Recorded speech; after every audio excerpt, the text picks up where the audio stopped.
Selanjutnya, ada sesi diskusi tanya jawab oleh peserta dengan narasumber. Dan yang terakhir yakni penutup. Bapak Ibu, agar kegiatan kita pada hari ini menjadi berkah bagi kita semua, marilah kita buka acara ini dengan Yaumul Kitab Suratul Fatihah. Bi barakatil Fatihah.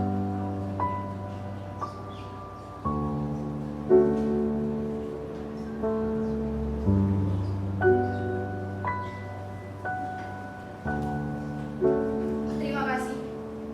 Selanjutnya sambutan Bapak Kepala SMA Negeri 1 Sangkapura yang dalam hal ini akan diwakili oleh Ibu Wakahumas SMA Negeri 1 Sangkapura, Ibu Hamimah SPD MPD. Kepada beliau kami persilakan.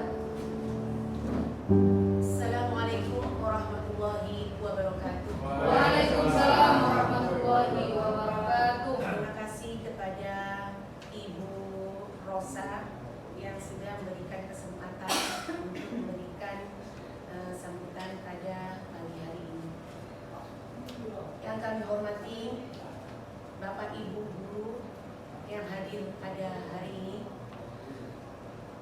Kami selaku mewakili Bapak Kepala Sekolah yang pada saat ini beliau masih ada sesuatu yang menghantarkan beliau tidak bisa hadir. Kami sangat apresiasi sekali terhadap adanya kegiatan diseminasi pemahaman dan pengalaman penerapan budaya positif yang telah dilaksanakan oleh bapak-bapak dan ibu-ibu terpilih yang merupakan calon guru penggerak angkatan 8 yang insya Allah akan memberikan pengaruh positif yang luar biasa untuk kemajuan bapak ibu guru yang ada di lingkungan sekolah kita.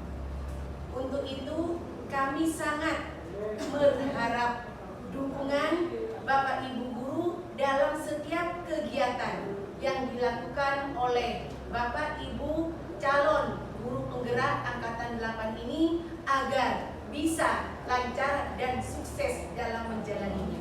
Amin. Demikian yang dapat kami sampaikan. Assalamualaikum warahmatullahi wabarakatuh. Waalaikumsalam warahmatullahi wabarakatuh. Terima kasih kami sampaikan kepada Ibu Wakahumas SMA Negeri 1 Sangkapura, Ibu Hamimah SPD MPD. Bapak Ibu yang saya hormati, selanjutnya ialah acara yang paling kita nanti, yakni pemaparan materi best practice oleh Bapak Suwandi SPD MPD, peserta CGP calon guru penggerak angkatan 8 yang berjudul Diseminasi Pemahaman dan Pengalaman Penerapan Budaya Positif. Bapak Ibu yang saya hormati, selama narasumber menyampaikan materinya, peserta tidak diperbolehkan melakukan interupsi. Setelah narasumber menyampaikan materinya, akan ada sesi diskusi dan tanya jawab dengan para peserta.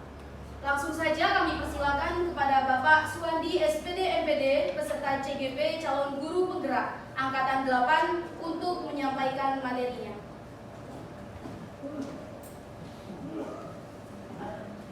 Ya, Assalamualaikum warahmatullahi wabarakatuh. Waalaikumsalam. Terima kasih kepada pembawa acara Ibu Adis yang menyampaikan aturan-aturan juga tadi. Kemudian yang kedua, terima kasih juga kepada Bapak Ibu guru semuanya yang sudah bisa hadir dalam rangka diseminasi pemahaman dan pengalaman penerapan budaya positif. Oleh siapa? Sudah saya sudah sebutkan tadi. Ya, seperti Pak Fauzan, saya Suwandi calon guru penggerak angkatan 8 yang harus menjalani pendidikan selama 6 bulan. Ini adalah rangkaian dari pendidikan itu. Nah, jadi saya ucapkan selamat datang Bapak Ibu guru hebat. Mari kita belajar bersama, mari berkolaborasi, saling mendukung demi mewujudkan budaya positif di kelas maupun di sekolah yang kita cintai. Sepakat Ibu? Ibu Desi. Nah, penerapan budaya positif ini sebenarnya didasarkan pada apa? Dari tujuan pendidikan yang digelontorkan oleh Ki Hajar Dewantara karena kita orang Indonesia. Nah, tujuan pendidikan menurut beliau adalah menuntun segala kodrat yang ada pada anak-anak agar mereka dapat mencapai keselamatan dan kebahagiaan yang setinggi-tingginya, baik sebagai individu maupun sebagai masyarakat. Nah, di sini guru diibaratkan sebagai petani yang akan merawat dengan baik benih-benih tanaman sebagai murid benih tanaman tadi di sebuah sawah atau sekolah sesuai dengan karakter benih-benih tanaman yang akan ditanam tersebut.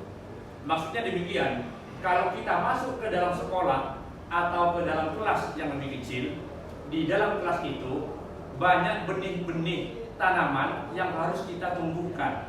Jadi tidak hanya ada bibit jagung, bibit padi. Dari 29 siswa, kita anggap semuanya benih-benih yang berbeda. Nah, makanya dengan kita menuntun menurut kodratnya, sehingga anak-anak tadi kita rawat, kita tanam sesuai dengan karakter bijinya. Jadi kita jangan memaksa. Kalau bijinya jagung, kita tumbuhkan jadi padi. Kalau padi, jangan kita paksa menjadi kacang hijau. Nah, jadi kita menuntut sesuai dengan kodratnya masing-masing. Lanjut Bu Desi. Nah, apa budaya positif? Nah, budaya positif yaitu nilai-nilai atau keyakinan atau kebajikan atau kebaikan universal di sekolah yang harus berpihak pada murid. Jadi agar mereka dapat berkembang menjadi pribadi yang kritis, penuh hormat dan bertanggung jawab sesuai dengan profil pelajar Pancasila. Nah, di sini karena kita di Indonesia, jadi tujuan dari Merdeka Belajar itu sebenarnya adalah kita akan melakukan budaya positif yang kaitannya harus sesuai dengan dimensi profil pelajar Pancasila.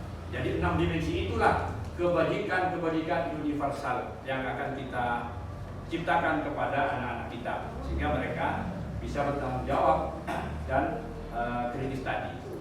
Lanjut Bu Desi. Nah, dalam budaya positif itu ada beberapa yang akan kita pelajari di sini atau kita paparkan. Yang pertama ada konsep disiplin positif, kemudian ada 5 kebutuhan dasar manusia, ada 3 motivasi perilaku manusia, ada 5 posisi faktor guru atau restitusi, keyakinan kelas, yang terakhir adalah segitiga restitusi. Apa itu disiplin positif? Nah, sering kita mendengar, kalau kita sudah mendengar nama disiplin, kita sudah cenderung ketidaknyamanan. Jadi disiplin itu dianggap kalau tidak melakukan itu pasti ada sebuah hukuman. Jadi kita hanya takut kepada tata tertib atau aturan. Padahal sementara disiplin itu ternyata bukan seperti itu. Jadi disiplin itu artinya belajar. Jadi belajar. Belajar apa? Nah, di sini belajar mengontrol diri dalam menyelesaikan tanggung jawabnya. Jadi artinya setiap siswa, setiap kita semuanya punya tanggung jawab sendiri-sendiri. Misalnya di rumah seorang anak bangun tidur, apa yang dia lakukan? Tanggung jawabnya ada yang kotor sendiri. Oh, kemudian membersihkan tempat tidur yang kotor, merapikan bantal, guling dan sebagainya. Itu sebenarnya adalah disiplin. Disiplin bisa di mana saja, bisa di rumah, bisa di sekolah, bisa di jalan, atau bisa di sini dan seterusnya. Nah, itu namanya disiplin yang sebenarnya. Jadi istilahnya kontrol diri sendiri. Tentang apa? Ya tanggung jawab. Apa tugas-tugas yang yang terdapat pada diri kita sendiri. Nah, disiplin diri ini yang akan membuat orang menggali potensinya. Nah, dia harus memiliki motivasi dalam dirinya menuju sebuah tujuan dan apa yang dia hargai. Jadi yang tahu harga diri kita itu diri kita sendiri. Jadi bukan orang lain. Nah, belum tentu penghargaan orang lain bisa diterima oleh diri kita. Nah, seperti itu. Kemudian lanjut Bu Desi. Nah, kemudian dalam disiplin positif ini seorang pendidik itu tujuannya apa? Nah, di sini menciptakan murid yang merdeka. Jadi merdeka. Selalu didengungkan. Di atas saja merdeka belajar. Jadi merdeka itu artinya bahwa semua murid itu memiliki kesempatan yang sama, memiliki karakter atau posisi yang akan ditumbuhkan diri sendiri tanpa bantuan orang lain sebenarnya. Dengan kekuatannya sendiri, dia bebas. Tetapi di sini guru di sini harus tetap menuntun. Takutnya dia itu salah arah. Nah, jadi disiplin diri sehingga mereka berperilaku sesuai dengan nilai-nilai kebajikan dan memiliki motivasi dari dalam atau intrinsik. Nah, disiplin positif di sini bisa diartikan juga merupakan salah satu cara penerapan disiplin yang bertujuan untuk menumbuhkan kesadaran serta memberdayakan anak untuk melakukan sesuatu tanpa sogokan, tanpa iming-iming, ancaman maupun hukuman. Jadi mereka melakukannya secara keluar dari dirinya sendiri, bukan karena faktor-faktor luar. Nah, kemudian tadi kita sudah menyampaikan di awal bahwa tujuan kita untuk siswa adalah menciptakan karakter yang berkaitan dengan profil pelajar Pancasila. Nah, sesuai dengan nilai-nilai kebajikan yang ada. Lalu nilai-nilai kebajikan yang mana? Nah, di sini nilai-nilai kebajikan adalah sifat-sifat positif manusia yang merupakan tujuan mulia yang ingin dicapai setiap individu. Jadi yang ingin dicapai untuk bangsa Indonesia, untuk murid kita itu profil pelajar Pancasila. Nah, nilai-nilai tersebut bersifat universal, lintas bahasa, suku, bangsa, agama maupun latar belakang. Jadi maksudnya bersifat umum. Jadi keenam dimensi profil pelajar Pancasila itu bisa diterapkan untuk siapa saja, bisa untuk siapa saja. Baik agamanya beda, bangsanya beda, latar belakang beda, semuanya bisa karena sifatnya umum atau universal. Nah, dengan cara apa? Dengan memainkan nilai-nilai kebajikan yang disukai seseorang, maka motivasi intrinsiknya akan terbangun sendiri. Nah, kemudian nilai-nilai kebajikan yang dicapai oleh setiap anak Indonesia kita kenal dengan profil pelajar Pancasila. Sudah tidak ditampilkan lagi di situ karena kita sudah mengetahui, kita sudah melaksanakan kurikulum merdeka. Jadi ada 6 dimensi. Bertakwa dan beriman, kemudian beranak mulia, mandiri, apalagi Bapak Ibu, bergotong royong, berkepindahan, global, kemudian kreatif. Ya, bagus. Nah, sekarang ini, semua perilaku-perilaku atau tindakan-tindakan yang mengarah kepada kebajikan tadi itu ada yang mempengaruhi ternyata. Apa yang mempengaruhi? Jadi semua tindakan kita itu dipengaruhi oleh kebutuhan dasar manusia. Nah di sini ada 5 kebutuhan dasar manusia yang bisa mempengaruhi nilai kebajikan itu. Karena apa? Dengan kebutuhan ini orang bisa melanggar nilai-nilai kebajikan kalau memang terpaksa. Nah, kebutuhan dasar ini ada 5.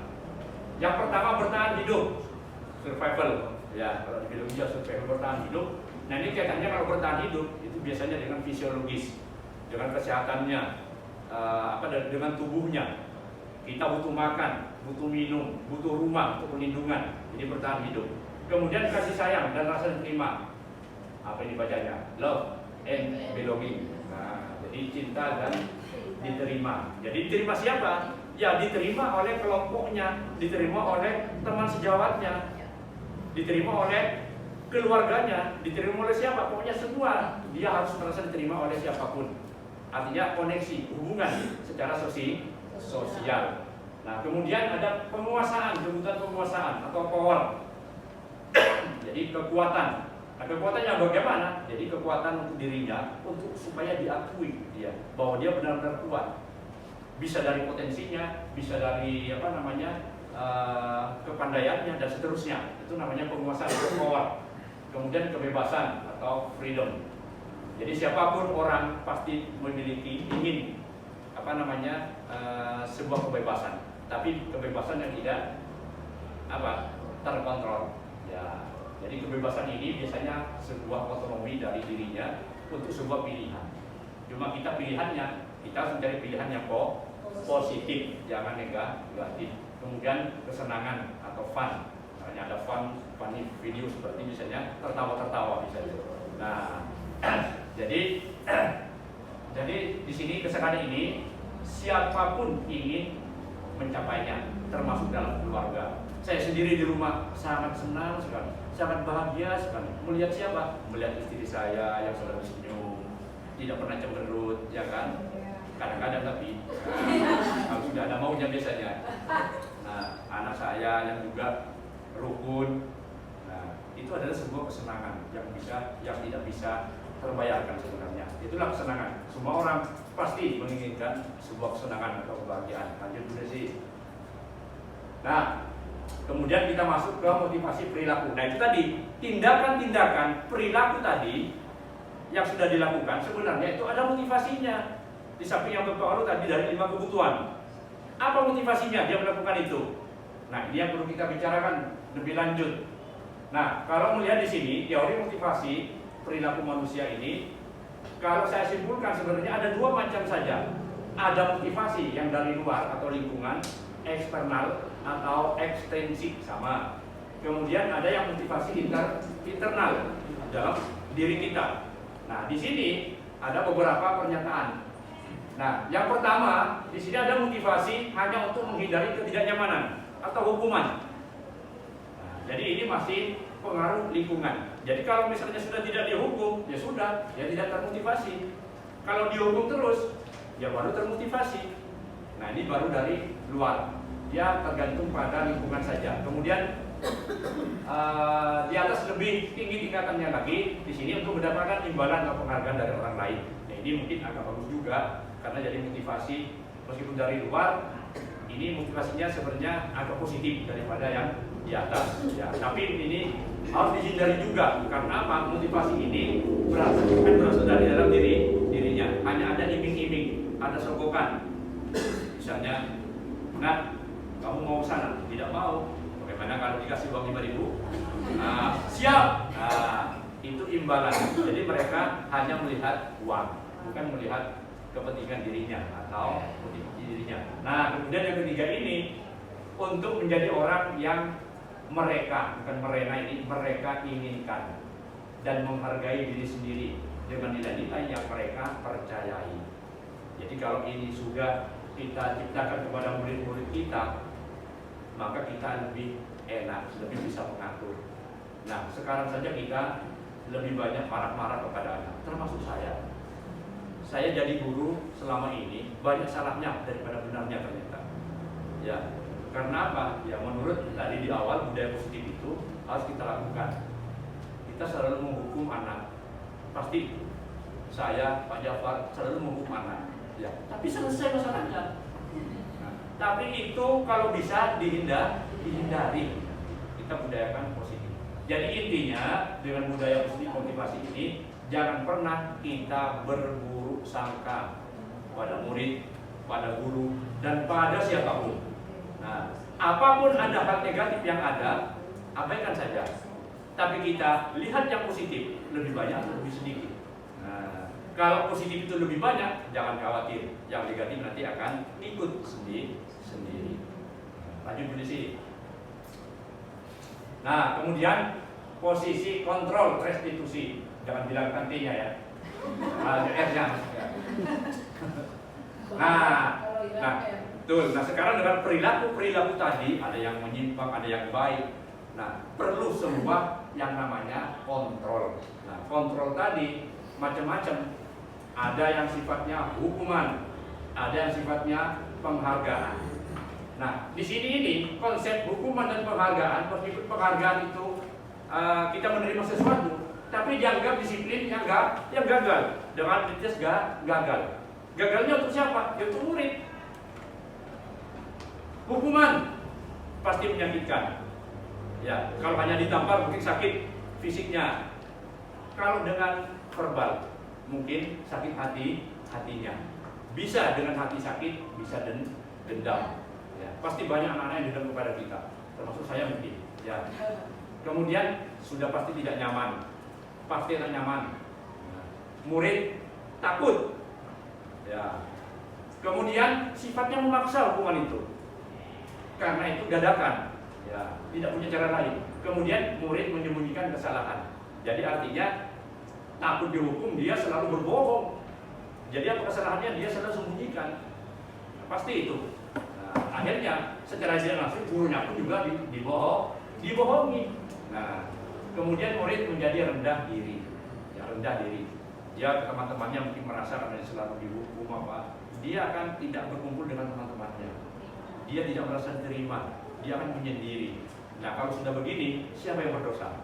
Kita semuanya. Nah, kemudian penghargaan bagus, tapi kurang efektif karena nanti merusak hubungan. Misalnya saya dapat peringkat 1 atau dapat hadiah terus, maka yang lain pasti benci mungkin, pasti iri kepada saya. Nah, itu hubungannya berarti saya nanti tidak akan normal dengan dia, saling benci. Kemudian mematikan kreativitas. Kalau sudah tidak ada penghargaan, ya sudah nggak bekerja, nggak usah kreatif. Kalau ada hadiah, baru. Nah, menghukum dengan sistem ranking ini di sekolah, ini memang kurang bagus juga. Ya karena apa? Ini sebuah hukuman juga sebenarnya. Apalagi di rumah ditekan oleh orang tuanya. Awas kamu ya, kalau nanti tidak ranking 1 lagi, karena kemarin ranking 1. Karena nanti kalau tidak ranking 2, dihukum sama ibunya. Akhirnya dia pikiran, bingung. Bagaimana nanti kalau saya tidak ranking 1 lagi? Pasti ibu marah. Nah, itu sebuah hukuman sebenarnya. Apalagi yang tidak ranking, disuruh ranking. Nah, tambah bingung dia. Sudah dapat ranking, disuruh ranking, bisa kabur dari rumah. Kemudian merampas hak dan hak untuk menghargai dirinya, sudah jelas ini. Lanjut dulu sih. Nah, kemudian ada konsep disiplin yang memang agak bagus di sini dengan identitas sukses. Nah, di sini ada 2, konsekuensi dan restitusi. Konsekuensi itu sebenarnya Ibu sama dengan aturan yang sudah kita buat atau tertib itu konsekuensi juga sebenarnya. Nah, cuma yang membuat itu sepihak, cuma sekolah. Mungkin bisa disosialisasikan, tapi karena titik bunganya terlalu banyak, anak lupa apa konsekuensinya. Guru pun juga lupa, sehingga pada saat dia melanggar dihukum, bukan dikonsekuensi. Suruh lari, suruh push up. Nah, termasuk saya menyuruh kemarin, sama. Ya, kita hentikan sama-sama itu nanti. Ya. Bahwa di sini penguatannya hanya jangka pendek saja. Kemudian perlu monitoring. Apa yang monitoring di sini selama dijalankan bagus, kemudian bisa dilanjutkan terus atau gimana, itu monitoring. Kemudian stimulus respon, jadi hanya ada stimulus, responnya ya anak melanggar, ya sudah itu saja. Jadi searah. Kemudian murid hanya ingin mematuhi peraturan saja. Nah, tidak aturan saja, kehilangan waktu untuk merenungi kesalahannya. Jadi kalau sudah dikonsekuensi, anak itu mestinya tidak diapakan lagi karena sudah menebus kesalahan. Nah, jadi konsekuensi termasuk juga menebus kesalahan. Beda dengan yang satu ini, restitusi. Kalau restitusi ini dalam biologi sudah juga dipelajari. Restitusi ini diartikan dalam biologi adalah penyembuhan luka, penyembuhan trauma. Jadi trauma anak akan kita sembuhkan, luka anak akan kita sembuhkan. Luka di bagian mana? Luka di sebelah mana? Nah, ini dengan restitusi kita dengan bisa melakukannya secara bersama. Jadi kalau itu hanya sekolah atau guru, restitusi murid sendiri yang menemukan, cuma dengan bantuan atau tuntunan seorang guru atau pendidik. Untuk apa? Menimbulkan keyakinan di dalam dirinya. Murid bertanggung jawab untuk perilakunya, sudah jelas. Fokus pada pemecahan masalah jangka panjang. Kalau sudah dia bisa menyelesaikan permasalahan, itu pasti dia tidak akan mengulanginya karena terekam sendiri dalam dirinya. Murid menghormati dirinya dan orang lain, sudah pasti. Kalau dia merasakan sebuah kesalahan, kalau misalkan dia timpakan ke orang lain, pasti perasaannya akan sama. Jadi dia akan berusaha menghormati dirinya dan orang lain. Kemudian di sini yang memegang penting dalam restitusi adalah teori kontrol tadi. Jadi kontrol diri, disiplin positif tadi. Jadi intrinsik tadi. Kemudian murid bersemangat sudah pasti untuk memperbaiki kesalahan. Lanjut Bu Desi. Nah, kemudian lalu bagaimana pendekatan restitusi? Jadi intinya di sekolah kita itu sebenarnya 2 aturan bisa kita lakukan yang masih dalam keadaan identitas sukses tadi, konsekuensi terus kita jalankan, ya. Karena apa? Ini masih positif. Nah, kalau bisa nanti sedikit demi sedikit karena memang lama untuk mengubah sesuatu yang sudah paten, ya. Restitusi adalah proses menciptakan kondisi bagi murid untuk memperbaiki kesalahan mereka sehingga mereka bisa kembali pada kelompok mereka dengan karakter yang lebih kuat. Jadi anak yang bermasalah itu bukan ditambah masalahnya oleh kita. Kalau ditambah masalahnya, dia kembali lunglai ke kelompoknya, tidak kuat. Alamak benar. Kenapa kamu? Tahu Pak Guru tadi ngomongnya begini-begini, ya kan? Nah, kalau sudah kita kuatkan dari awal, maka dia kembali akan lebih tegar. Kembali ke kelompoknya, dia akan bilang, bagus ternyata saya menjadi lebih kuat lagi. Nah, karena saya ternyata bisa menyelesaikan permasalahan saya sendiri. Kemudian ciri-cirinya bagaimana? Tadi bukan menebus kesalahan, bukan menebus, tapi memperbaiki kesalahan. Memperbaiki hubungan sudah jelas. Tawaran bukan paksaan, ditawari dulu. Kamu maunya seperti apa? Kita ikuti. Oh seperti ini. Kalau memang itu baik, kita ikuti. Kalau memang tidak baik, kita arahkan. Itu intinya. Kemudian menuntut untuk melihat ke dalam dirinya sudah jelas. Karena tujuan restitusi adalah untuk menimbulkan motivasi dalam dirinya sendiri untuk mencari solusi. Fokus pada karakter, bukan tindakan. Jadi kita melihat ke karakternya dia. Sudah dari awal tadi bahwa manusia terlahir memiliki kodrat yang berbeda. Kodratnya itu artinya karakter dia, potensi dia. Itu sudah ada sejak lahir. Sudah remang-remang. Tugas kita untuk apa? Menggali dan menerangkan yang remang-remang tadi. Nah, kalau kita biarkan, ya nanti akan salah arah. Kemudian menguatkan dan fokus pada solusi sudah jelas. Jadi penguatannya di sini pada solusi penyelesaian masalah. Itu Desi. Bagaimana Bapak Ibu? Masih semangat? Semangat. Semangat, kita lanjutkan. Ya. Siap. Ya. Nah, kemudian ini muncul lagi di sini. Sebenarnya yang paling baik tadi yang sudah sampaikan tadi bahwa kita kalau bisa melakukan restitusi, penyembuhan luka tadi itu. Tapi di sini ada sebuah perbedaan supaya kita betul-betul bisa membedakan, bisa tahu bahwa yang lebih baik itu yang mana. Nah, ada hukuman sudah jelas dilakukan secara tiba-tiba. Jadi tiba-tiba ada kesalahan apa kira-kira ya? Keliling saja. Tiba-tiba tidak tertulis, sehingga anak pun hukumannya juga tiba-tiba. Nah, kemudian sifatnya satu arah, hanya guru memberikan hukuman, siswa menerima hukuman, tidak ada timbal balik. Kalau timbal balik, siswa memberi hukuman pada gurunya mestinya, ya. Tapi namanya hukuman tidak seperti itu. Kemudian berupa hukuman fisik dan psikis sudah jelas. Tapi yang banyak pasti fisik kalau hukuman-hukuman itu.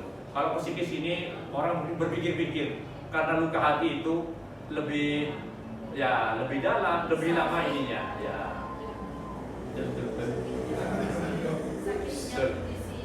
Oh, sakitnya tuh di sini. Ya, makanya ibu-ibu yang banyak ini, ibu guru. Mungkin sudah pernah merasakan sakitnya tuh di sini. Kalau saya sakitnya tuh di sana. Saya tidak merasakan. Nah, kemudian konsekuensi ini aturan sudah tertulis, sudah disepakati. Oleh siapa? Ya oleh sekolah dan disampaikan kepada murid atau orang tua supaya tahu konsekuensinya. Oh, kalau terlambat 10 menit dipulangkan. Jadi harus dipulangkan. Masalahnya itu pulang ke rumah atau tidak urusan mereka. Tapi sudah konsekuensinya dia dipulangkan. Makanya kenapa dengan orang tua supaya dia tahu bahwa anaknya dipulangkan harus pulang ke rumah, bukan pulang ke rumahnya orang lain atau pulang ke tetangga. Nah, bahaya itu. Kemudian sikap guru selalu memonitor, mengawas saja, memantau. Terlambat, apa sanksinya? Hanya begitu saja. Jadi aturan sudah melakukannya. Kemudian murid dibuat tidak nyaman. Pasti tidak nyaman. Berangkat dari rumah, misalnya sudah mau berangkat, ingin menabung pasukan kuning, misalnya kan. Jadi dia bisa terlambat, dia takut, sehingga apa? Dia menjadi tidak nyaman. Kemudian restitusi. Nah ini kalau bisa meskipun lama harus kita lakukan. Sebenarnya kita sudah melakukan restitusi itu. Cuma kita tidak tahu istilahnya saja. Cuma restitusi yang kita lakukan sepotong, tidak urut dari awal. Mungkin di bagian belakang saja. kita mengumumkan kata-kata yang sesuai dengan restitusi atau di depan-depan saja.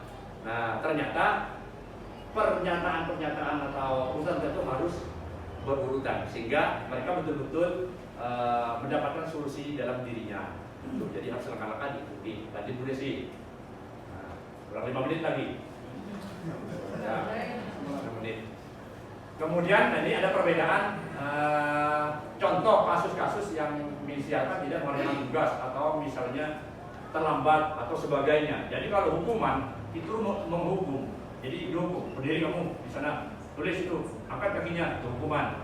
Kemudian guru marah, kemudian menjadi takut. Ya, konsekuensi, guru memberikan konsekuensi untuk mengerjakan tugas pada jam istirahat. Dia harus melakukan itu. Dan guru sudah tidak usah teriak-teriak. Apa konsekuensinya? Ayo, aturan itu. Ya, yes. Guru tegas, siswa hormat. Karena dia sudah mengetahui aturan itu. Nah, kemudian restitusi. Nah, di sini restitusi ini memang sulit kita melakukannya kalau kita betul-betul tidak sabar. Ya, tidak sabar. Termasuk saya itu tidak sabar sebenarnya. Tapi karena sudah sekarang masuk balita, bayi 50 tahun, ternyata belajar sabar juga. Ya, bersabar menangani anak. Kan kalau dulu saya sering menghukum anak, sekarang mana pernah saya menghukum anak. Ya.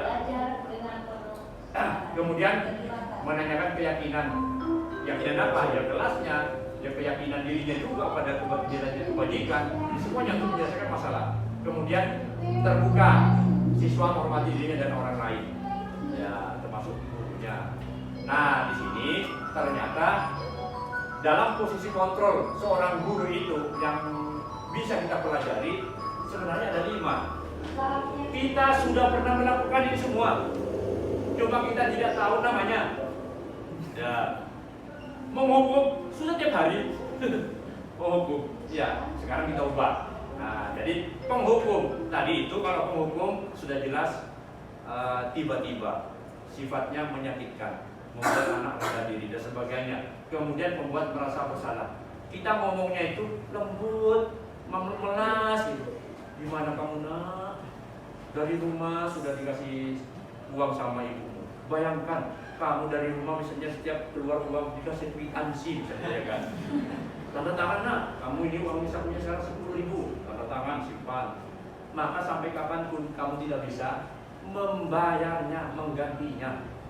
Akhirnya dia merasa bersalah. Akhirnya apa? Nangis aja itu. Kadang nangis, gitu kan. Nah, itu kurang bagus juga. Karena dia akan merasa bersalah terus. Mau masuk, nangis boleh, nangis lagi. Ya, di rumahnya nangis, kenapa nak? Nah, dia akan merasa bersalah terus. Nah, ini motivasinya nanti akan tidak timbul. Nah, karena sedih terus. Makanya jangan dibuat bersedih. Teman, nah teman ini, ya bahasanya bahasa teman. Terlambat. Kenapa? Sudah masuk. Biar nanti saya lagi. Nah, itu bahasa teman. Nah, dengan bahasa teman ini, siswa tergantung itu. Nanti ada apa-apa, tergantung pada gurunya itu. Kalau misalnya dia tidak ada gurunya, tidak bisa menyelesaikan. Nah, dan dia pasti akan tidak senang kepada guru-guru yang lain. Nah, makanya hati-hati kita itu berperilaku yang mungkin sama dengan siswa sebagai teman. Karena bisa saja karena dia menganggap teman sehingga hubungan kita itu tidak seperti halnya guru dengan siswa. Jadi setara. Nah, berarti kita itu tidak dihormati. Nah, jadi hati-hati Bapak Ibu. Pemantau. Nah, pemantau di sini mengawasi. Ini sudah bagus. Karena apa? Sekolah sudah membuat peraturan untuk pemantau ini. Sehingga piket misalnya sudah tahu aturannya. Habib terlambat 10 menit dipulangkan. Jafar misalnya kan tidak pakai sepatu, lepas sepatunya. Desi misalnya kan terlambat gara-gara apa? Silakan ke sana. Misalkan ke pikir dulu. Itu sudah ada aturannya. Nah, jadi selesai, tidak panjang. Nah, cuma tidak selesai di situ saja, akan berkelanjutan. Nah, di sini yang diinginkan adalah manajer, seorang manajer. Jadi manajer itu bagaimana caranya menimbulkan motivasi dalam dirinya untuk menyelesaikan permasalahan.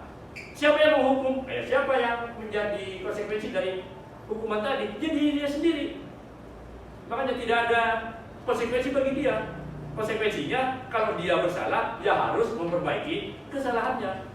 Cuma sulit kita menunggu anak seperti itu.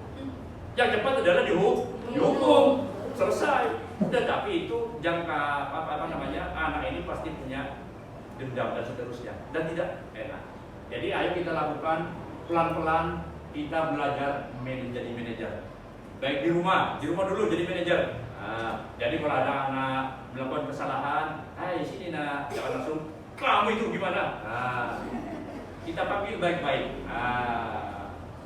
Tidak apa-apa, kita kasih ini dulu, motivasi intensif dulu, kasih uang dulu. Baru kita masukkan hal-hal yang positif tadi, budaya-budaya tadi, pasti akan mengikuti.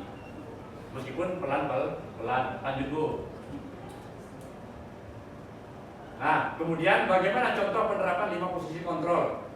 Kalau saya kasus terlambat, itu tadi sudah jelas sekali. Kalau penghukum dengan kata-kata yang keras, artinya sampai mungkin berkaca pinggang, kamu selesai terlambat, pasti selalu terakhir. Anak terkejut. Kemudian membuat merasa bersalah. Kamu lagi, bagaimana ya? Kamu sudah janji dengan ibu, tidak akan datang terlambat lagi. Kamu kenapa? Kamu mengecewakan ibu. Nangis, sedih dia, karena ibunya sedih.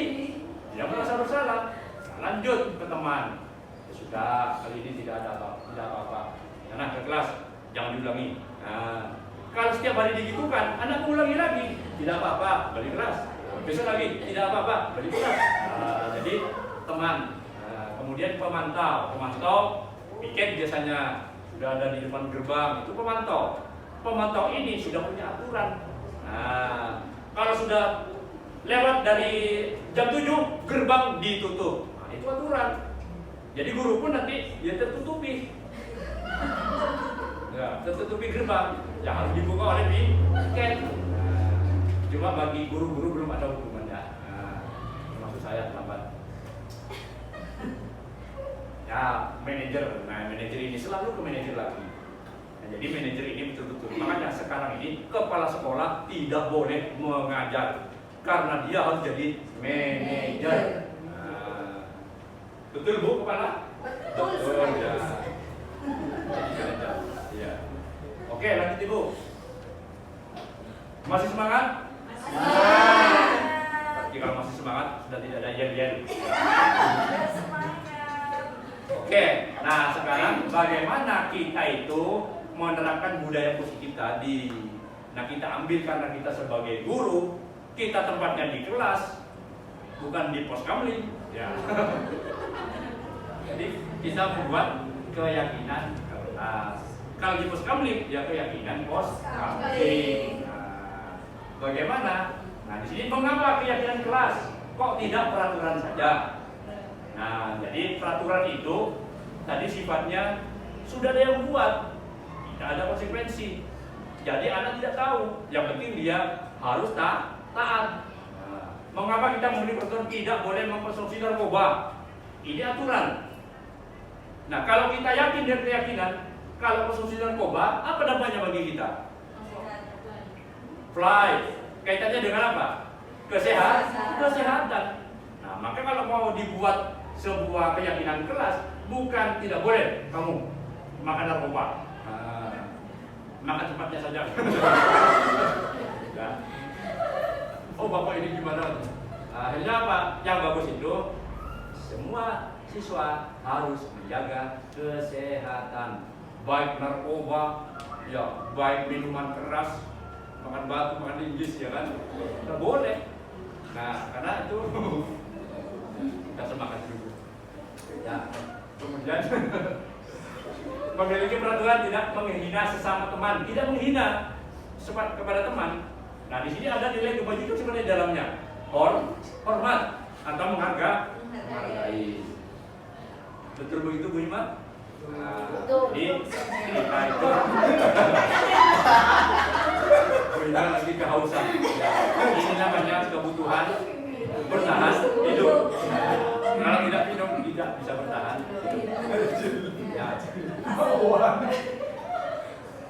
Ya sudah, jadi bisa diubah peraturannya.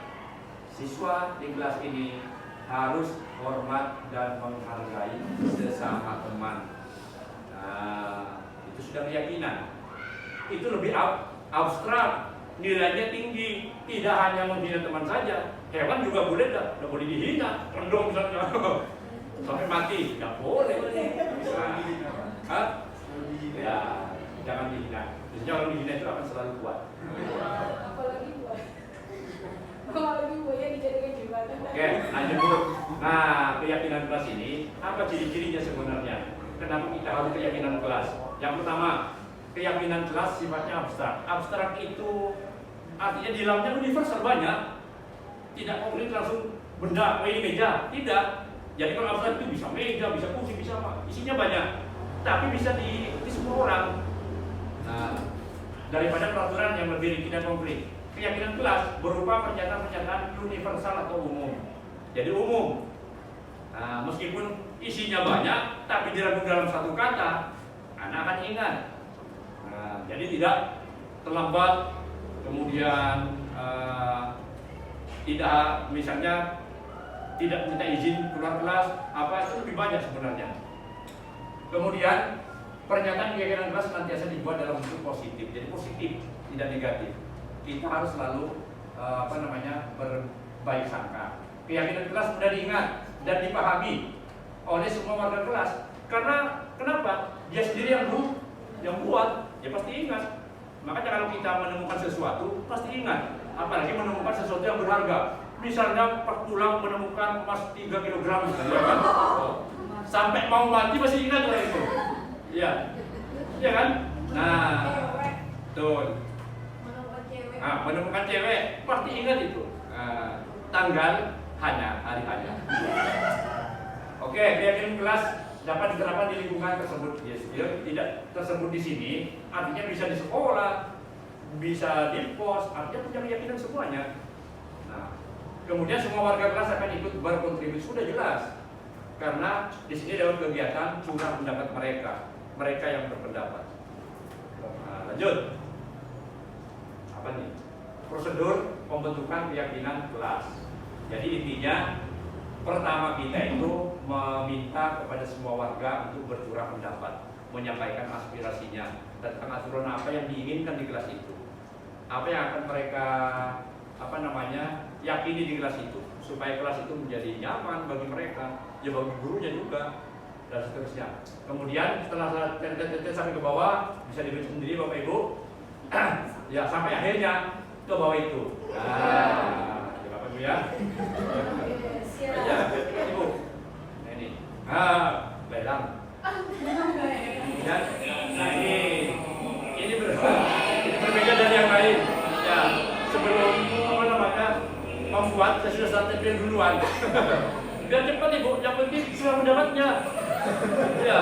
Daripada kita suruh begini lama. Apa yang diinginkan? Silakan. Nah, jadi kalau punya itu campur jadi satu. Nah, cuma ininya nggak jumpa Bu. Maklum yang di luar ada luar biasa. Luar biasa. Jumpa itu.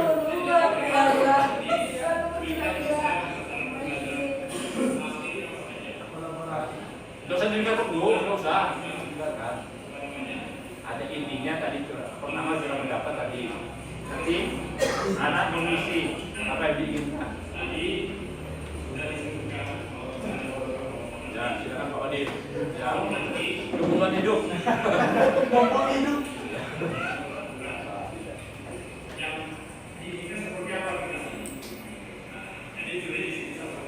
Cuma 9 minggu kalau tidak salah. Oh masih bisa. Boleh. Sekarang yang sudah siap bisa langsung menempelkan kertas yang sudah ditulis. Silakan. Ini berarti termasuk guru yang aktif, bukan yang dengan sendiri. Banget. Sudah mendapat ini sudah dilakukan. Anak berdiskusi.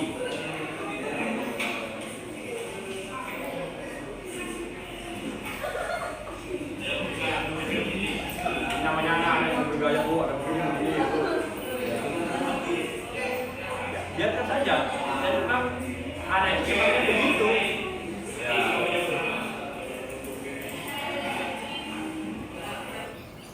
Cepat Bu. Biar cepat.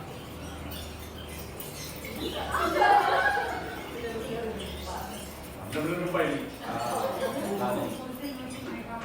Oke. Tidak apa-apa. Untuk tidak mau yang lihat.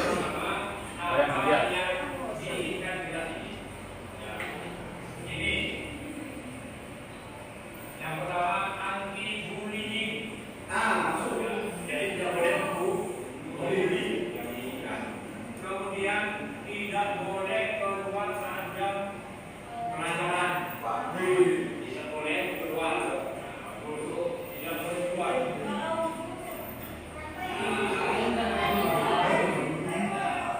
Oke, kita harus buka dan solid dalam bersama-sama. Kemudian tidak boleh tidur di kelas.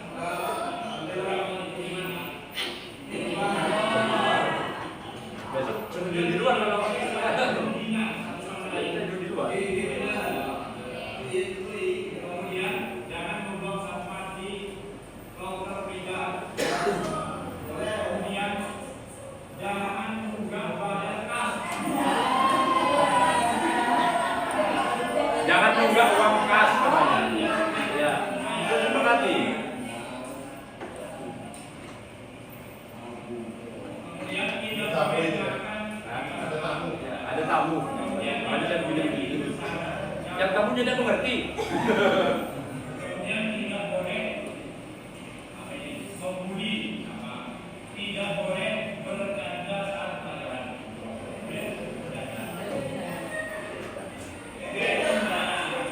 Sekarang itu semuanya kalimat-kalimat diganti semuanya.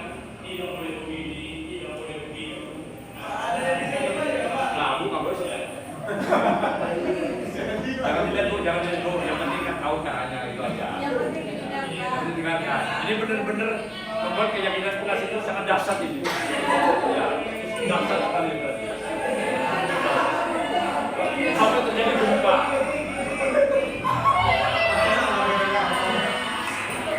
Tapi ada sebaran.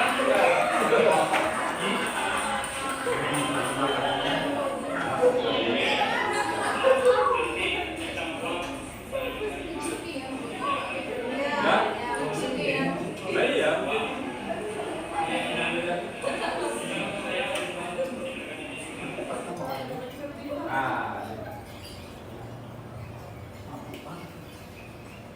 Jangan dilihat. Oke. Nah sekarang ada satu siswa yang bisa bisa jawab. Nah ini Bapak Ibu untuk menuliskan kalimat positif, bukan saya menuliskan, biar anak saja yang menuliskan. Di samping itu tulisan saya jelek, nah, sehingga anak yang bersedia saya suruh menuliskan. Kita tuntut bersama. Nah, Jadi tidak boleh keluar saat jam pelajaran tanpa izin. Ya. Jadi kayak posisinya di sini Pak. Ya. Meminta izin. sudah meminta izin.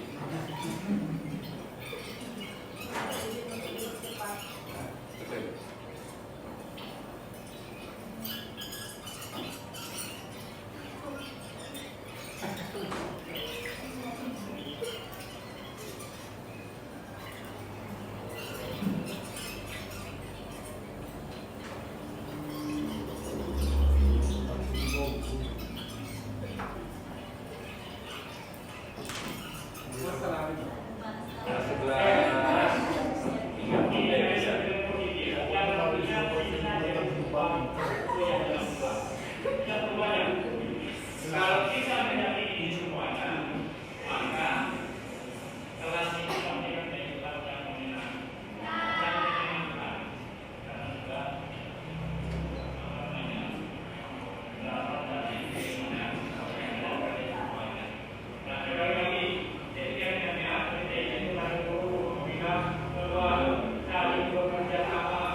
disetujui oleh anak itu sudah dijalankan sudah mengandung nilai kebajikan.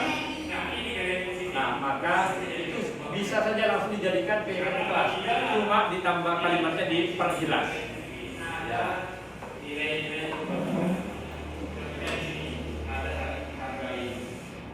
Nah, itu nilai kebajikannya menghargai. Tadi kan tidak boleh membuli, tidak boleh menghina, menghargai, kemudian disiplin, tadi makan atau tidur, tidak boleh di dalam kelas, disiplin terhadap apa saja.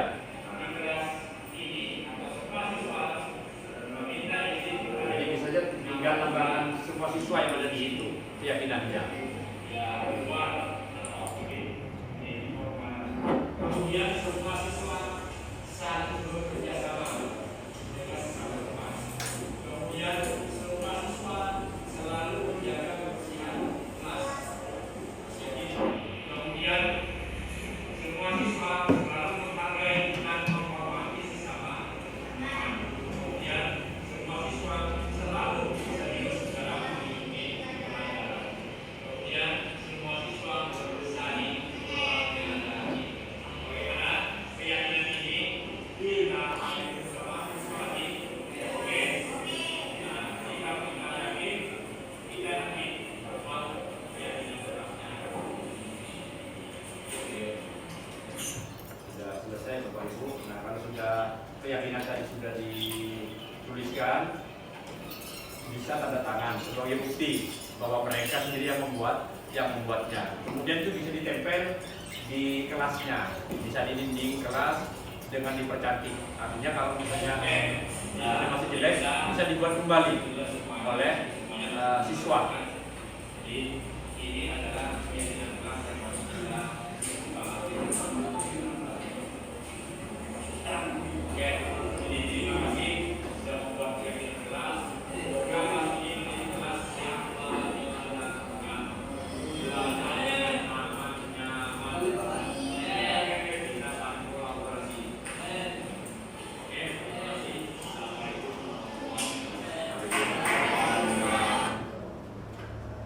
Nah ini yang terakhir yang betul-betul ini kita terapkan kalau memang kita ada siswa yang bermasalah dengan segitiga restitusi dengan urutan-urutan atau langkah-langkah yang memang jelas. Kalau kita sudah restitusi sebenarnya, tapi kadang melangkah langsung ke finishnya, ada langsung di awal saja, belum sampai anak itu bisa menyelesaikan sendiri masalahnya, sehingga dia membawa masalah, bukan menyelesaikan masalah. Ya, sampai di rumah dimarahin lagi misalnya, tambah masalah lagi. Nah, ini gara-gara siapa? Gara-gara Pak Wandi. Jadi kita jadi masalah juga. Lanjut Bu Desi. Nah, segitiga restitusi ini merupakan suatu proses yang berupa dialog yang dijalankan oleh bisa orang tua. Jadi di rumah kalau ada anak bermasalah, restitusi. Langsung buat saja, mau saya restitusi. Sampaikan di situ. Jangan dihakimi oleh guru karena kita di sekolah atau di kelas, ya kita sebagai guru ya harus melakukan itu agar anak bisa mandiri dan bertanggung jawab. Lanjut Bu Desi. Nah, tahapan-tahapannya ada 3. Nah, sama dengan segitiga. Nah, berarti ada 3. Tahap yang pertama menstabilkan identitas. Nah, di sini maksudnya anak yang bersalah itu bagaimana caranya tidak merasa bersalah kalau kita hadapi, sehingga mereka itu identitasnya stabil. Dia datang, saya salah ini. Nah, tidak begitu. Nah, validasi tindakan. Nah, setelah dia stabil, kemudian kita validkan tindakannya. Seperti yang di awal tadi, bahwa dia melakukan sesuatu, dia melakukan tindakan atau perilaku, pasti punya tujuan. Tujuannya hanya 5 itu. Itu tadi. 5 kebutuhan. Ingin disayang, ingin bertahan hidup, ingin jadi penguasa, ingin senang dan seterusnya. Nah, kita tinggal validasi. Oh, anak ini ternyata butuh seperti ini. Nah, jadi kita tahu yang dibutuhkan. Oh, butuh 5-5-nya. Ya kita ikuti 5-5-nya. Menanyakan keyakinan. Nah, keyakinan ini namanya keyakinan bukan dari orang lain, tapi dalam dirinya. Nah, karena di kelas tadi sudah dibuat sebuah keyakinan kelas, maka hubungkan kesalahan dia itu dengan keyakinan kelas yang dia buat. Nah, kamu punya keyakinan kelas, apa saja. Nah, kesalahanmu sekarang kira-kira tidak sesuai dengan yang mana? Oh yang ini Pak, dipastikan karena dia yang membuat. Nah, baru kita ikuti penyelesaian masalahnya dan seterusnya. Lanjut Bu. Nah, kemudian, ini yang pertama menstabilkan tadi. Nah, jadi kita buat sebuah pernyataan supaya dia itu tidak merasa bersalah. Tidak cukup ini saja, bisa tergantung ibu. Ya, berbuat salah itu manusiawi, bisa. Berbuat salah itu sudah biasa. Tidak apa-apa, terserah. Yang penting anak itu nanti stabil dirinya. Tidak ada manusia yang sempurna, termasuk saya, misalnya ya kan. Jadi anak itu akan merasa, Pak guru saja bisa berbuat salah, saya lagi. Nah, berarti guru setara, sama-sama berbuat salah seperti itu. Sehingga mereka enjoy saja, tidak takut. Lanjut. Kemudian validasi, nah divalidkan. Nah baru setelah dia stabil, kita tanyakan apa sih sebenarnya motivasi kamu melakukan itu, kenapa melakukan itu. Misalnya tadi ada yang merampas makanan karena lapar, hanya ingin dapatkan diterima oleh temannya, sehingga berbuat begitu jadi perhatian. Anak begitu. Nah dengan kata-kata, misalnya kamu melakukannya karena mempertahankan sesuatu yang penting bagimu, iya kan? Iya Pak. Nah, kamu pasti punya alasan melakukan itu dan seterusnya. Tergantung kata-kata ibu sebenarnya. Artinya setara dengan validasi tindakan dia yang salah. Sehingga mereka dia itu ingat kepada keyakinannya yang dia buat dengan kesalahan yang dia buat. Lanjut Bu. Yang terakhir menanyakan keyakinan. Nah, ini rohnya restitusi yang di sini. Jadi bagaimana cara kita meyakinkan dia? Ya. Karena apa? Kita tidak bisa kontrol dia, kita hanya bisa menuntun dia untuk mengeluarkan keyakinannya dia sendiri. Karena kontrol itu dipegang oleh setiap manusia, tidak bisa kita kontrolnya. Tapi kita kadang apa yang kita inginkan itu harus ikut saya. Guru itu kan lebih banyak. Saya juga melakukan itu. Nah itu salah. Ayo kita hentikan.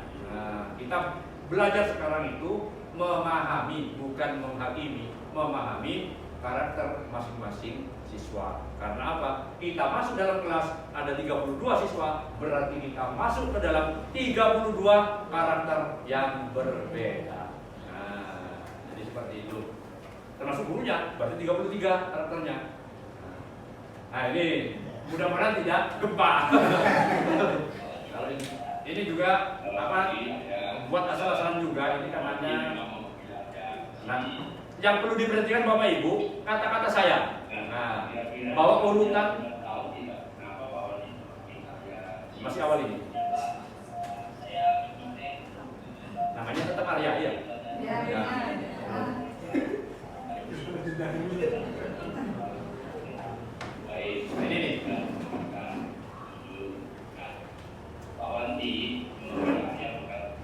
Nah, bukan untuk mencari kesalahan. Orang kesalahan. Nah itu namanya menstabilkan dirinya supaya dia tidak pernah bersalah. Jadi bahasa saya plak-plak ya, karena tidak bisa apa ya bahasa basi. Karena memang orang IPA. Orang IPA itu bekerja, bukan berbicara. Sekali bekerja, 2 anak saya.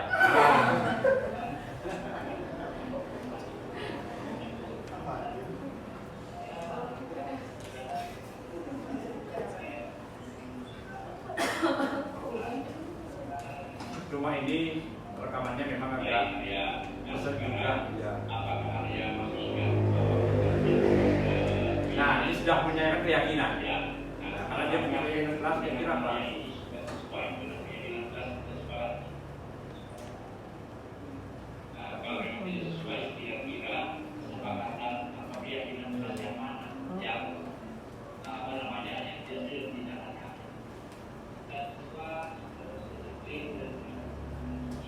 Nah, keyakinannya itu ada kebajikan, disiplin, dan jujur. Nah, ternyata dia tidak jujur karena dia itu keluar kelas izin tidak kembali. Ternyata ke kantin. Saya tanyakan, udah kembali sampai pelajaran habis. Nah, intinya seperti itu. Karena kasus itu sering terjadi di sini. Pak, mau ke belakang buang air kecil. Ternyata lama sekali. Berarti buang air besar itu. Ya. Nah, tindakan dia itu ke kantin, berarti kebutuhan dia lapar. Ternyata betul. Jadi meskipun ilustrasi, ternyata dia itu tidak sarapan. dia sarapan di kantin. Ya.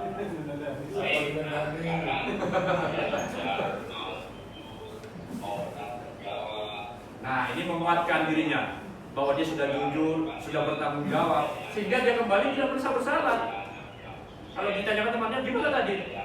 Bagus. Ya. Jadi dia tidak dendam ke kita, kemudian dia menjelaskan sendiri ya. Tinggal ikuti saja kalau betul-betul dia nanti melakukan itu atau tidak. Nah, dan saya kira akan melakukan karena dia itu sudah berjanji dengan dirinya sendiri. Ya, kalau tidak, ya kita pelan-pelan saja terus. Artinya jangan kita marah sendiri. Nah, penutup Ibu.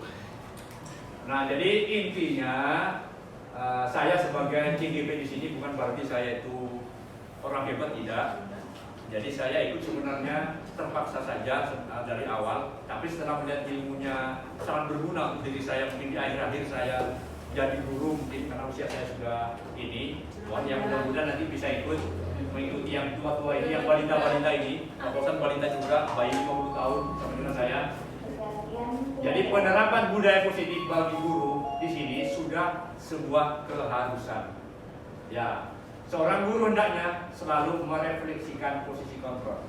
Di samping refleksi diri, refleksi juga untuk anak-anak, dikontrol itu. Nah, kontrol yang mana yang kita inginkan sebenarnya adalah di manajer tadi. Kalau memang tidak bisa, karena kita masih ada aturan, kita pelan-pelan, kita ikuti yang konsekuensi, tidak masalah. Karena itu juga positif. Nah, tapi kalau bisa kita kontrol yang manajer. Nah, sehingga dapat mewujudkan budaya positif yang menciptakan murid yang berkarakter baik, mandiri dan bertanggung jawab. Terima kasih Bapak Ibu.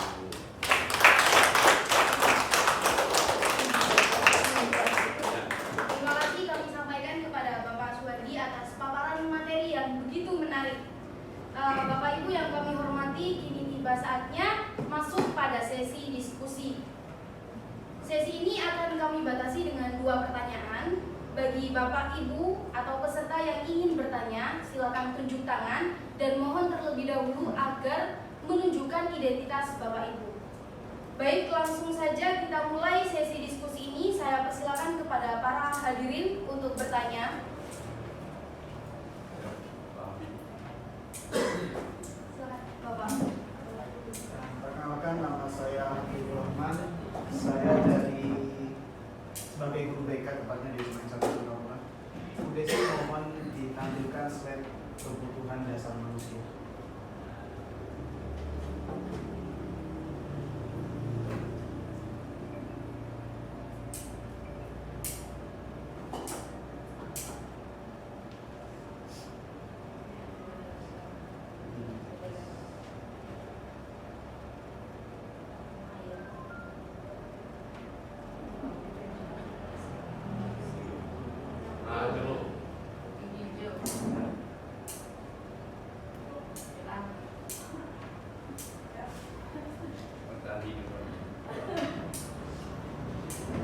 Tadi dijelaskan bahwa dikatakan bahwa pemberian ranking yang merupakan suatu penghargaan merupakan konsep disiplin dengan identitas yang gagal, padahal bisa jadi dengan adanya hal tersebut akan ada tingkat persaingan antar siswa di dalam hal prestasi. Salah satu kebutuhan dasar manusia adalah kesenangan, dan salah satu kesenangan itu ada penghargaan untuk dirinya sendiri.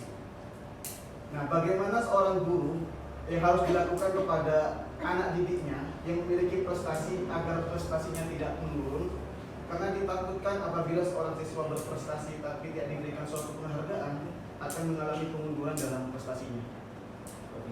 Terima kasih Pak Habib atas pertanyaan yang sangat bagus dan menarik. Bapak narasumber, apakah pertanyaan dapat dipahami? Bisa. Langsung dijawab? Bisa dijawab. Silakan Bapak. Ya. Terima kasih Bapak Habib selaku BK, berarti BK itu dokter, ya, dokternya siswa. Nah, pertanyaannya tadi, kenapa pemberian ranking itu kok tidak boleh atau kurang baik? Padahal itu menimbulkan sebuah motivasi yang tinggi bagi anak-anak. Ya, yang pertama, pemberian ranking itu sebenarnya sudah termasuk dalam kelompoknya motivasi ekstrinsik. Jadi imbalan sebenarnya. Jadi ranking itu imbalan juga. Yang kedua, kurang tepatnya lagi dengan pemberian ranking itu kan masih secara umum. Sementara karakter anak di situ berbeda-beda. Bisa saja dia di kognitifnya dia menang, belum tentu dia menang di psiko oleh temannya yang lain. Nah, jadi intinya kalau ranking itu sudah melakukan ketidakadilan, artinya kita sudah memperlakukan anak tidak sama. Nah, jadi tidak sama di sini akan ada kesenjangan. Jadi kalau bisa ranking itu kita hilangkan, tetap kalau anak itu mau senang, mau merasa diterima, mendapatkan penghargaan, kita apresiasi saja dengan sebuah perkataan, dengan kalimat, dan hargai langsung apa yang dia capai. Jangan secara umum, kamu peringkat 1 di kelas ini. Peringkat 1 kelas ini apa dia nanti kelas atau gimana? Atau di atas ya kan? Langsung saja. Oh ternyata anak ini saya tulisannya bagus di antara teman-temannya, padahal dia laki-laki. Hargai dia dengan ucapan, Masya Allah, bagusnya itu tulisanmu. Nah, dia akan merasa senang sampai ke rumahnya itu terbayang-bayang. Apalagi kalau kamu misalkan dia sudah ganteng, itu sudah apa? Gantengnya dia kan terus kemana? Dia bisa membaca, katanya Pak Habib, saya ganteng. Nah, seumur hidup akan dia ingat. Nah, tapi kalau ranking bisa jadi hukuman juga. Di rumah besoknya tiba-tiba ranking 10. Tidak pulang anak itu takut. Ya, karena apa? Kalau tidak ranking tidak boleh sekolah lagi. Nah, uang saku dikurangi misalnya. Hukuman. Jadi kalau bisa jangan buat ranking. Meskipun itu baik, tapi kurang baik. Kalau bisa itu apresiasi saja. Kalau memang mau kasih hadiah, sebenarnya ya jangan di halayak ramai begini. Tidak apa-apa mungkin individu tanpa diketahui, tapi hargai tadi yang dia capai. Jangan hargai secara umum. Nah, ini loh, karena kamu pandai menulis, saya kasih pen yang paling mahal supaya tulisanmu tambah baik. Nah, jadi ini yang dihargai. Nah, begitu mungkin saya guru biologi bukan guru BK Bapak. Mungkin lebih paham. Nah, tapi karena saya sudah belajar mungkin di JGP ini, jadi saya bisa menjawab seperti ini. Nah, terima kasih. Bagaimana Bapak Habib, apakah penjelasan atas Pak Suradi sudah menjawab pertanyaan Bapak? Sudah sangat dijawab. Terima kasih Pak Suradi atas penjelasannya. Ya, Bapak Ibu, masih ada satu lagi kesempatan pertanyaan karena tadi kami membatasi dua pertanyaan saja. Yang ingin bertanya silakan. Ya. Ya, Assalamualaikum warahmatullahi wabarakatuh. Waalaikumsalam warahmatullahi wabarakatuh. Saya Eli Emawati, pengampu guru bahasa Indonesia di SMA S1 Pertanyaan saya, upaya apa yang dapat kita lakukan untuk menanamkan budaya positif di sekolah? Bagaimana Bapak, apakah ya, pertanyaan? bisa dipahami. Terima kasih Bu Eli. Jadi pertanyaannya upaya apa yang dapat kita lakukan untuk menerapkan budaya positif. Ya, jadi intinya yang pertama kita itu lakukan perubahan pada diri sendiri. Ya, meskipun kita tidak menyuruh orang melakukan itu yang sama dengan kita, kalau kita itu melakukan sebuah kebaikan pasti akan meniru. Kalau misalnya tidak meniru, dia akan merasa malu, dia tidak akan ke kita, dia akan kumpul ke komunitasnya. Nah, tapi sebenarnya yang baik lebih banyak ke kita. Nah, jadi abaikan hal-hal yang negatif. Kita punya kekuatan lebih banyak yang positif. Nah, kekuatan ini kalau kita kumpulkan jadi satu, diri sendiri sudah baik. 2 orang sudah baik, 3 orang, 4 orang, 5 orang bersama-sama baik. Nah, jadi budaya ini lama-lama akan terbiasa. Jadi sudah tidak ada paksaan lagi. Memang pertama kebiasaan. Karena kita biasa, jadilah budaya. Nah, makanya di sekolah kita ada namanya pembiasaan, bukan budaya sebenarnya. Awalnya pembiasaan salaman, kita menyebut anak yang datang dari sekolah. Nah, kalau ini kita lakukan terus menerus, yang dipiket mungkin karena seringnya sampai dia tidak merasa dipiket, dia datang secara spontan. Nah, itu namanya budaya. Jadi tanpa ini. Jadi Bu, yang pertama kita berubah baik diri sendiri, kita menjadi tauladan, tanpa menyuruh pun orang akan meniru kita. Kalau memang itu baik. Terima kasih Bu Eman, bagaimana? Bisa dipahami Bu Eman? Terima kasih.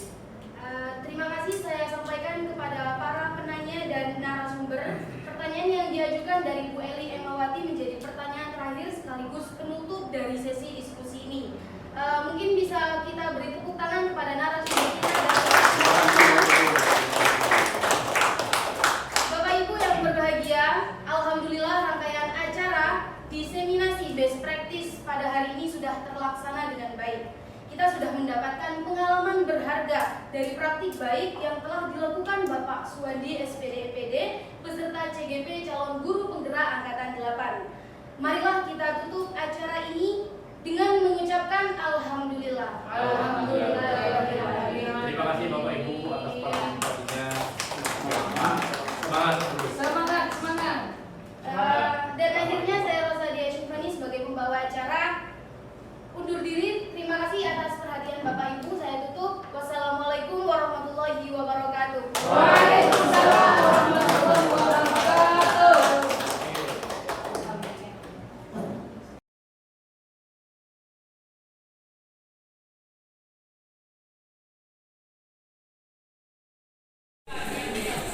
Assalamualaikum warahmatullahi wabarakatuh.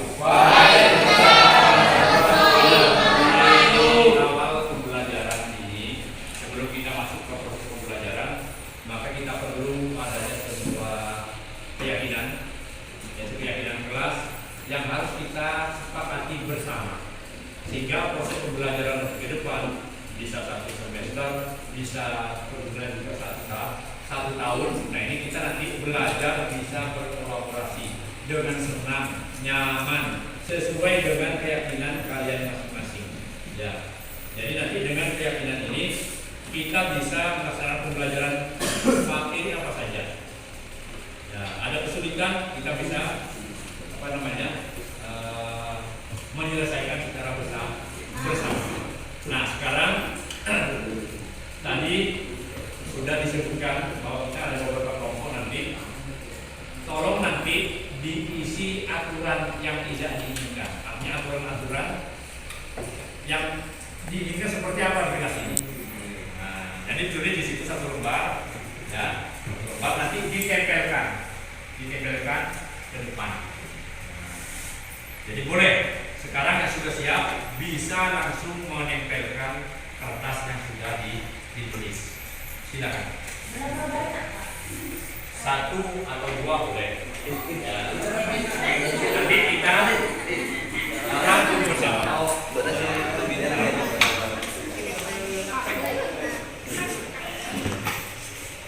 Ayo bisa langsung tempel sini.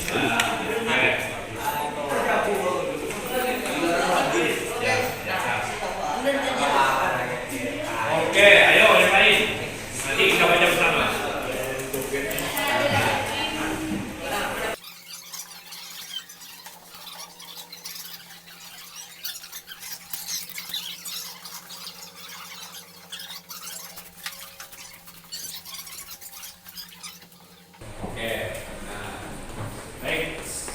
Kita baca sama-sama. Ya, kita baca sama-sama apa yang diinginkan di kelas ini. Ya, ini yang pertama anti-bullying. Masuk. Ya, jadi tidak boleh membuli yang diinginkan. Kemudian tidak boleh keluar saat jam pelajaran. Wajib. Tidak boleh keluar. Nah, bagus. Tidak boleh keluar.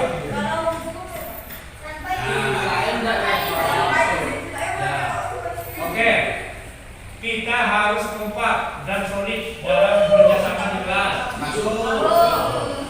Kemudian tidak boleh tidur di kelas. Mau tidur di mana? Kemudian tidak boleh saling menghina satu sama lain. Kemudian jangan membuang sampah di loker meja. Boleh. Kemudian jangan juga bayar kas.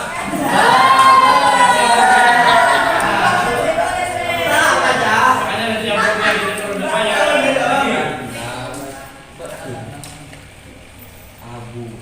Kemudian tidak boleh makan di kelas sama. Kemudian tidak boleh tidur saat jam pelajaran langsung. Kemudian tidak tidak boleh bercanda saat pelajaran. Boleh bercanda. Bercanda. Sekarang itu semuanya kan kalimat-kalimat diganti semuanya. Tidak boleh begini, tidak boleh begitu. Nah, Pak, ada yang tidak dibaca, Pak. Ini, Iya. ya. Ada yang tidak dibaca. Ada yang dibaca yang mana? Yang di kiri Pak, itu. Ini. Yang biasa. Kita main di bawah Pak. Oh iya betul. Tidak boleh. Fikri, ada apa sih? Yang paling kiri. Kiri Pak, di Kiri. tengah. Tidak boleh pacaran.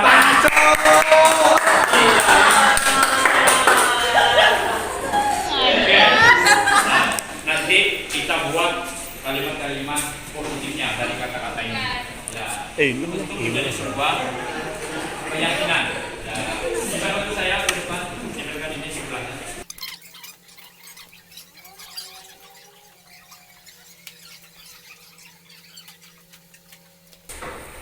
Oke. Nah sekarang ada satu siswa yang bisa menulis tulisannya bagus. Cewek-cewek. Ya. Ayo. Tidak apa-apa kan? Ya. Oh ya. Nah, kita akan buat kalimat positif dari ini. Nah, misalnya ini tidak boleh keluar saat jam pelajaran tanpa izin. Ya. Jadi kalian positifnya di sini coba ditulis satu ini. Ya, satu. Ya. Ya. Nah, meminta izin.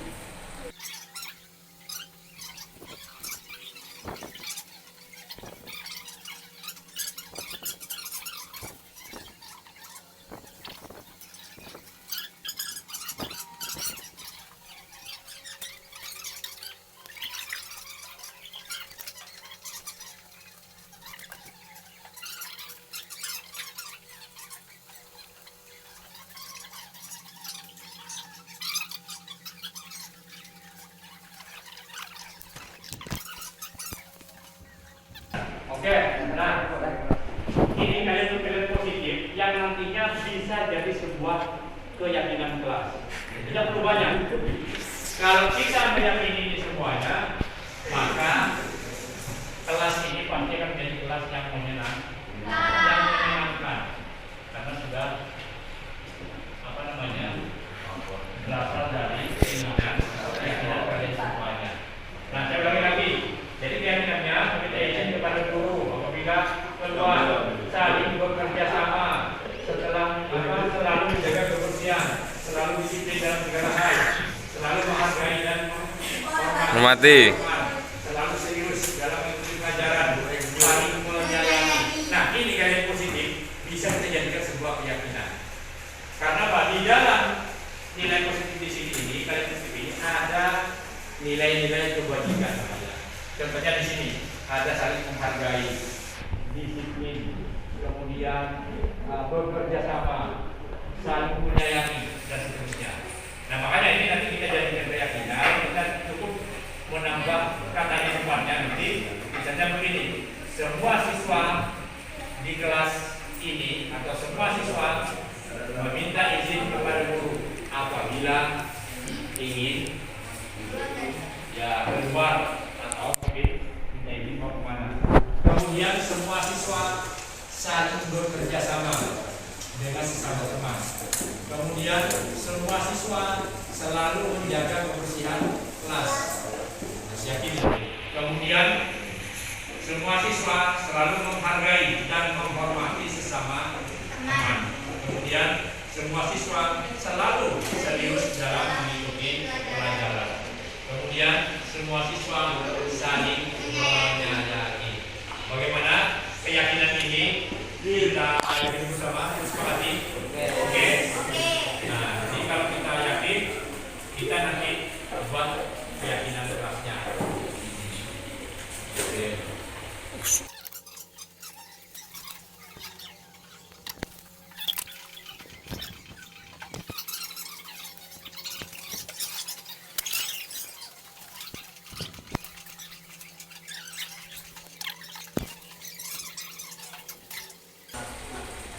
Oke, ya, jadi bisa meskipun tidak semuanya nanti kita lakukan. Jadi ini adalah keyakinan kelas yang harus kita sepakati bersama. Oke, jadi terima kasih sudah membuat keyakinan kelas. Semoga kelas ini menjadi kelas yang menyenangkan, belajar dengan aman, nyaman, kita saling kolaborasi. Oke, terima kasih. Assalamualaikum warahmatullahi wabarakatuh. Dulu Pak.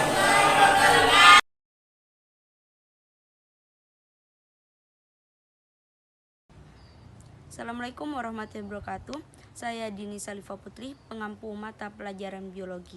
Saya sangat mendukung kegiatan pengibasan diseminasi budaya positif yang telah dilakukan oleh Bapak Suwandi SPD MPD selaku calon guru penggerak angkatan 8. Kegiatan ini memberikan dampak positif dan hal-hal yang menarik untuk diterapkan di sekolah ini. Harapan saya semoga rekan-rekan selanjutnya bisa mengikuti jejak baik Bapak Suwandi SPD MPD sebagai calon guru penggerak selanjutnya. Terima kasih. Assalamualaikum warahmatullahi wabarakatuh. Saya Ja'far Sodik sebagai salah satu guru SMA 1 Sangapura mengucapkan banyak terima kasih kepada Bapak Suwandi yang telah memberikan banyak pengetahuan dan ilmu baru kepada saya. Semoga apa yang menjadi rencana dan niat baik dari Bapak Suwandi dapat berjalan dengan baik dan lancar. Tetap semangat. Assalamualaikum warahmatullahi wabarakatuh.